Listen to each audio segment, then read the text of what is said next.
К другим темам. Ленское объединенное речное пароходство готовится к предстоящей навигации. Один из этапов подготовки флота к эксплуатации – выморозка судов. Так называется освобождение корпуса ото льда.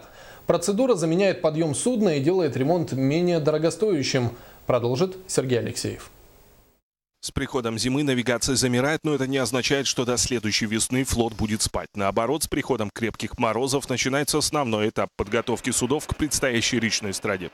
За 382 310 норма-часов запланировано подготовить 296 единиц флота к следующему году. Почти половина из них находится в Житайском затоне.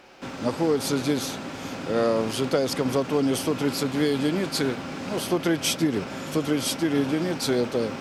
Из них 8 единиц у нас находятся в Кандыге. На сегодняшний день сдано уже 23. Для 26 человек из бригад, которые работают на выморозке судов, крепкие морозы только на руку. Из-за сравнительно теплой для наших широт температуры до недавнего времени приходилось снимать только 20 сантиметров льда в неделю. Но пришедшие 40-градусные холода позволили выйти на плановый темп работ.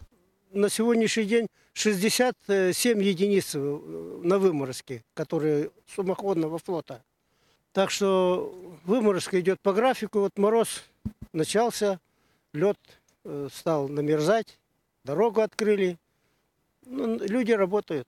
В то же время в затоне соблюдает обязательный противопожарный режим. Здесь через каждые 50 метров оборудованы специальные водоемы, из которых в экстренном случае огнеборцы беспрепятственно смогут набрать воды. Каждые 2 дня водоемы освобождают не только ото льда. Местные андатры обустраивают их для себя, превращая противопожарные проруби в уютные домики. Это вот есть, это туда дальше.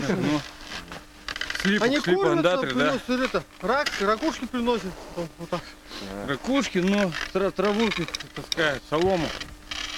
В течение зимы бригады аккуратно, слой за слоем, будут снимать лед, пока вокруг судна не образуется аккуратная майна. А в феврале уже можно будет браться за ремонт и техническую подготовку судов.